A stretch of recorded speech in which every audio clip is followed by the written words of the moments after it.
Hi hello good evening. BC జంక్షన్కు స్వాగతం. ఈరోజు మనం వాటా ఎంత, బీసీలు వాళ్ళు ఇచ్చిన రిజర్వేషన్ ఎంత అనేది ఒకసారి పోలిక వేసుకుందాం. ఎందుకంటే మనకు ఎంత ఇచ్చారు అనేది తెలియాలి కదా. జనాభా ప్రాతిపదికన 15% ఉన్న ఎస్సీలకు 15% ఇచ్చారు. కానీ అలా కీలకంగా రెండే కులాలు ఉంటాయి. ఆ రెండు కులాలు మిగిలిన కులాలు కూడా ఉంటాయి కానీ చాలా తక్కువ పర్సెంటేజ్ ఉంటాయి. కాబట్టి వాళ్ళకు ఆ రకంగా ఇచ్చారు. అలా కీలకమైన కులాలు మాత్రం రెండే ఉంటాయి. ఇక అలాగే ఎస్టీ రిజర్వేషన్ ఇచ్చారు, అది 7% ఇచ్చారు. అలా కూడా కీలకంగా రెండు కులాలు ఉంటాయి, 1, 3 అంత ప్రాధాన్యత లేని కులాలు ఉంటాయి. కానీ రిజర్వేషన్ మాత్రం ఎక్కువ మంది జనాభా ఉన్నది మాత్రం 2, 3 కులాల కన్నా ఎక్కువ ఉండేవి. వాళ్ళ పరిస్థితి అట్లున్నది. ఇక మిగిలిన సంగతి వాటి చూస్తే మనది బీసీకి 29% రిజర్వేషన్ ఇచ్చారు. 29 అంటే అలా 27% మనకు వర్తిస్తుంది, మిగిలింది వర్తించదు. ఇంట్లో బీసీ అసలు ఎన్ని కులాలనేవో తెలుసా మీకు? చెప్తే నమ్మరు. ప్రధానంగా మొత్తం వాళ్ళ లెక్కల ప్రకారం 112 కులాలున్నాయి. వాళ్ళ లెక్క ప్రకారమే, ఇది నేను చెప్పేది కాదు. నిజానికి అవి ఉన్నాయి 135 కులాలు ఉన్నాయని మొన్న ఈ మధ్యలో ఒకసారి పేపర్లో వచ్చింది. మన బీసీ సంఘాలు సంబంధించిన ఎన్ని ఉన్నాయంటే మొత్తం లెక్క పెడితే 135 కులాలు ఉన్నాయట. 135 కులాలకు వాళ్ళు ఇచ్చే రిజర్వేషన్ ఎంత? మన జనాభాలో మనం ఎంత శాతం ఉన్నదో ఇంతవరకు చెప్పలేదు.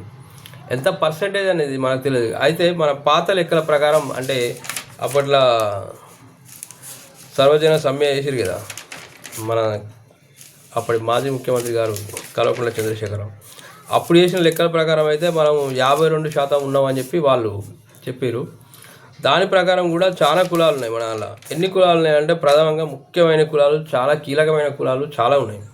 ఒక్కొక్కటి చెప్తే అసలు ఇన్ని ఉన్నప్పుడు మనకు రిజర్వేషన్ ఎంత ఇవ్వాలి? ఎక్కువ ఇవ్వాలి కదా. మనం ఎంత ఉన్నామో మనకు అంత ఇవ్వాలి, అంతే కదా లెక్క. ఇవి అన్నీ కలిపి 56% ఉన్నాయి. అంటే ఆ రోజు తీసిన లెక్క ప్రకారం 56%. అందులో ప్రధానమైన కులాలు, ప్రధానమైన జనాభా ప్రాతిపదికన ఎక్కువ శాతం ఉన్న కులాల పేర్లు కొన్ని ఇప్పుడు చెప్తా. 15 ఉన్నాయి కీలకమైనవి. మున్నూరు కాపు, పద్మశాలి, ముదిరాజు, యాదవ, గౌడు, రజక, విశ్వకర్మలు, గంగాపుత్రులు, వడ్డెర, శాతవాహన, వాల్మీకి కులాలు, బ్రాహ్మణ, బ్రాహ్మణ, బెరుక, ఇలా చెప్పుకుంటూ పోతుంటే చాలా వరకు ఈ కులాలలో అందులో ఉన్న వాళ్ళలో 75% ఈ కులాలు ఉంటాయి. మిగిలిన 25% ఇంకా మిగిలిన కులాలు ఉంటాయి. అవన్నీ తక్కువ, 1%, ఇంకా 0.6, 0.450 ఇట్లా తక్కువ ఉంటాయి. కీలకమైన కులాలు మాత్రం ఇవే. ఇందులో మనకు ముఖ్యమైన చెప్పాల్సింది ఏంటంటే, ఇవన్నిటినీ మనం జనాభా లెక్కలు ఎటు చూసినా కూడా ఈ అన్ని శాఖలు కలిపి మనకు మొత్తం దాదాపు 70% దాకా వస్తాయి. అన్నీ కలిపి వీళ్ళు ఏం చేశారంటే మన ముస్లింలు కలిపిర్రు, ఈ కులాలన్నీ కలిపిర్రు, ఇవన్నీ కలిపి మొత్తం బీసీ కింద గంపగుత్త కింద మొత్తం మనకు అప్పచెప్పేసారు. కానీ రిజర్వేషన్ వచ్చేసరికి మాత్రం 27%, 26% ఇచ్చింది. యాక్చువల్లీ అవన్నీ కలిపితే మనం 70% దాడిపోతాం. ఆ విషయంలో ప్రభుత్వం సరైన లెక్కలు చెప్పడం లేదని ఈ మధ్యలో గౌరవ ఎమ్మెల్సీ శాసన మండలి కూడా వివరించిండ్రు. అది మొన్న ఈ మధ్యలో మనం వీడియోలో కూడా చూసాం.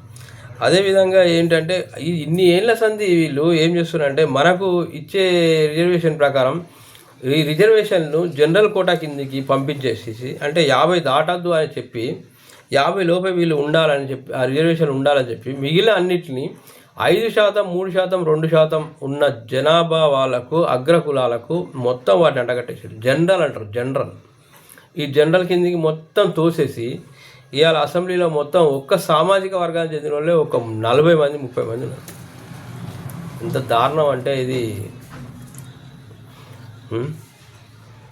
ఈ రకమైన చేయడం ఎంతవరకు ధర్మం? ఇది మనకు రిజర్వేషన్ అడిగితే ఇవ్వడం లేదు, లెక్కలు అడిగితే చెప్పడం లేదు. ఇది మన పరిస్థితి.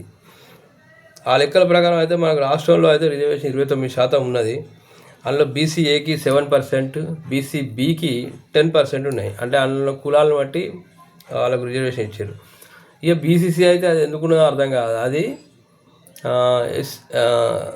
మతం మారిన వాళ్ళకి ఇస్తారన్నట్టు. అలా చేరిన లేరు, అది రిజర్వేషన్ వాడుకున్న లేరు. మరి ఎవరు వాడుకుంటారో తెలియదు. ఇక బీసీడీకి వచ్చేసి 7.5% ఉంది. ఇక ఈ బీసీఈకి దానికి ఒక 4% ఇచ్చారు. అందులో ఎక్కువ ముస్లిమ్స్ లో వెనుకబడిన కులాలకు సంబంధించినవి ఉన్నాయి. ఇక మనకు ఉన్న వర్లలో 3 ముఖ్యమైనవి ఉన్నాయి. ఇలా బీసీఏ, బీసీబీ, బీసీడి. అంతేనా? ఇది కాదు, ఇట్లా కాదు, కానీ దీన్ని ఇంకా ఈ డెవలప్మెంట్ చేసి రిజర్వేషన్ పెంచాలని కొట్లాడుతున్నారు, ఇంకా కొట్లాడతారు. ఇంకా దాని విధంగా ముందుకు వెళ్ళాలి. దాంతోపాటు బీసీలు ఎకనామికల్గా కూడా బాగా ఎదుగుదా, అంటే ఆర్థికంగా కూడా కొంచెం ఎదిగితేనే, విద్యాపరంగా కూడా కొంచెం ముందుకు వెళ్తేనే మనం ఇంకా చాలా విషయాలు తెలుసుకొని ముందుకు వెళ్ళే అవకాశం ఉంటుంది. కాబట్టి తప్పకుండా బీసీ జంక్షన్ చూడండి. మరిన్ని వివరాలు మీకోసం తప్పకుండా చెప్పే ప్రయత్నం చేస్తాను. అసలు బి అంటే మీకు ఇదివరకే మొన్న చెప్పాను. బి అనే పేరు ఎవరు పెట్టారో మనం చాలా వెనుకబడిపోయాం. బి అంటే బ్యాక్ అని, కానీ సి అని ఒకటి ఉంది, బీసీ. ఆ సి అంటే ఏమిటో నెక్స్ట్ ఎపిసోడ్లో చూద్దాం. Okay, thank you for watching.